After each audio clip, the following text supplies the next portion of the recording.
Welcome to the Bible in a Year, Old and New Testament Bible Reading Plan for 2025, Audio Edition. March 15th, Deuteronomy chapters 26, 27, and Mark chapter 15, verses 1 through 26. Deuteronomy chapter 26. Harvest offerings and tithes. When you enter the land the Lord your God is giving you as a special possession, and you have conquered it and settled there, put some of the first produce from each crop you harvest into a basket, and bring it to the designated place of worship, the place the Lord your God chooses for his name to be honored. Go to the priest in charge at that time and say to him, "With this gift I acknowledge to the Lord your God that I have entered the land he swore to our ancestors he would give us." The priest will then take the basket from your hand and set it before the altar of the Lord your God. You must then say in the presence of the Lord your God, "My ancestor Jacob was a wandering Aramean who went to live as a foreigner in Egypt. His family arrived few in number, but in Egypt they became a large and mighty nation. When the Egyptians oppressed and humiliated us by making us their slaves, we cried out to the Lord, the God of our ancestors. He heard our cries and saw our hardship, toil, and oppression. So the Lord brought us out of Egypt with a strong hand and powerful arm, with overwhelming terror, and with miraculous signs and wonders. He brought us to this place and gave us this land flowing with milk and honey. And now, O Lord, I have brought you the first portion of the harvest you have given me from the ground. Then place the produce before the Lord your God, and bow to the ground in worship before him. Afterward you may go and celebrate because of all the good things the Lord your God has given to you and your household. Remember to include the Levites and the foreigners living among you in the celebration. Every third year, you must offer a special tithe of your crops.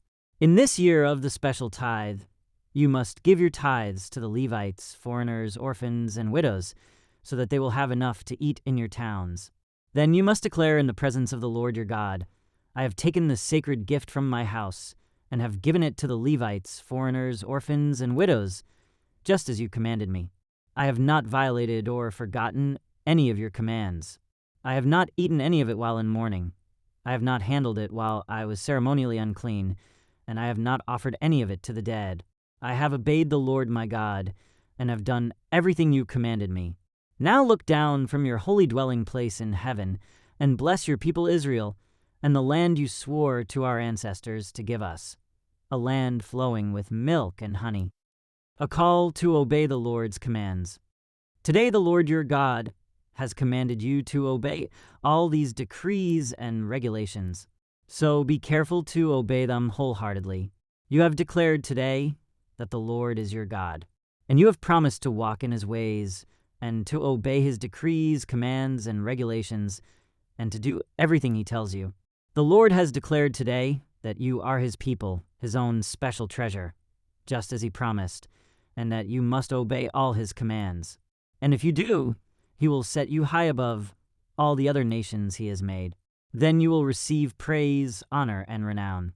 You will be a nation that is holy to the Lord your God, just as he promised. Deuteronomy 27. The altar on Mount Ebal. Then Moses and the leaders of Israel gave this charge to the people: "Obey all these commands that I am giving you today. When you cross the Jordan River and enter the land the Lord your God is giving you, set up some large stones and coat them with plaster. Write this whole body of instruction on them when you cross the river to enter the land the Lord your God is giving you, a land flowing with milk and honey, just as the Lord, the God of your ancestors, promised you. When you cross the Jordan, set up these stones at Mount Ebal and coat them with plaster, as I am commanding you today. Then build an altar there to the Lord your God, using natural, uncut stones.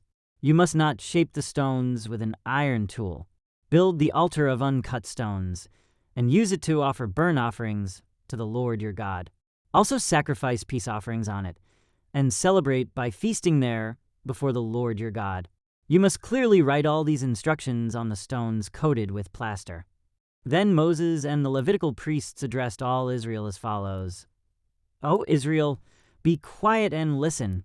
Today you have become the people of the Lord your God.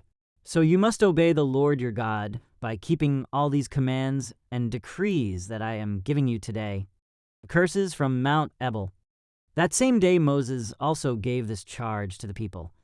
When you cross the Jordan River, the tribes of Simeon, Levi, Judah, Issachar, Joseph, and Benjamin must stand on Mount Gerizim to proclaim a blessing over the people. And the tribes of Reuben, Gad, Asher, Zebulun, Dan, and Naphtali must stand on Mount Ebal to proclaim a curse. Then the Levites will shout to all the people of Israel, "Cursed is anyone who carves or casts an idol and secretly sets it up. These idols, the work of craftsmen, are detestable to the Lord." And all the people will reply, "Amen." Cursed is anyone who dishonors father or mother.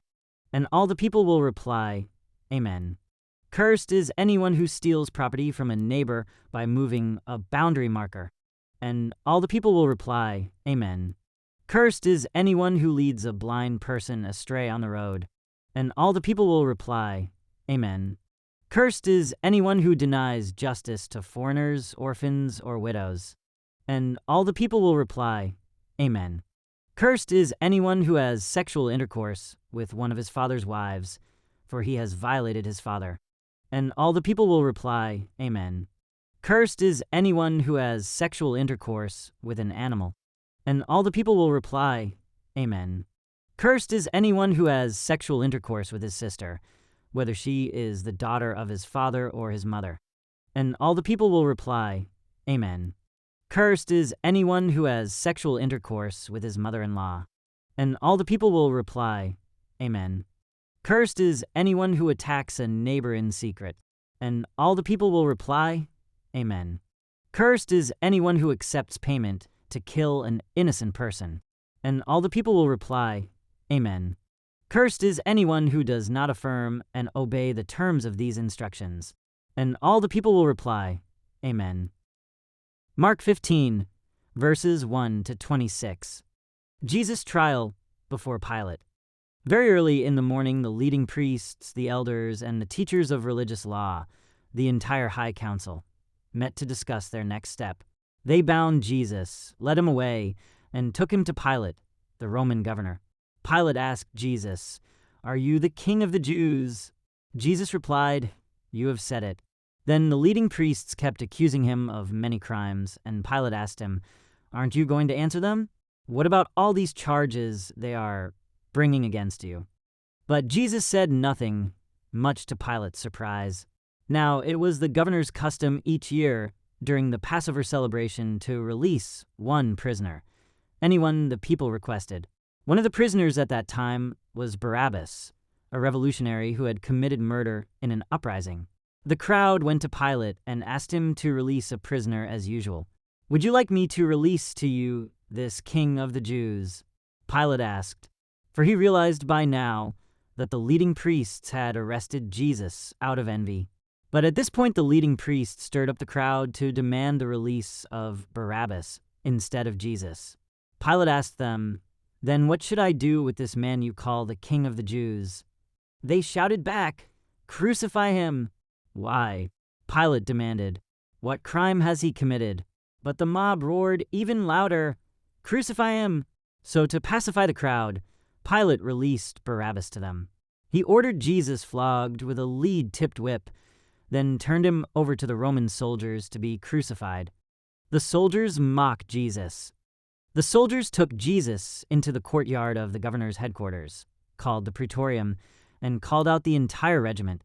They dressed him in a purple robe, and they wove thorn branches into a crown and put it on his head. Then they saluted him and taunted, "Hail, King of the Jews!" And they struck him on the head with a reed stick, spit on him, and dropped to their knees in mock worship. When they were finally tired of mocking him, they took off the purple robe and put his own clothes on him again. Then they led him away to be crucified. The crucifixion. A passerby named Simon, who was from Cyrene, was coming in from the countryside just then, and the soldiers forced him to carry Jesus' cross.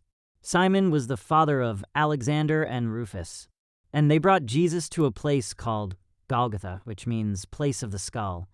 They offered him wine drugged with myrrh, but he refused it. Then the soldiers nailed him to the cross.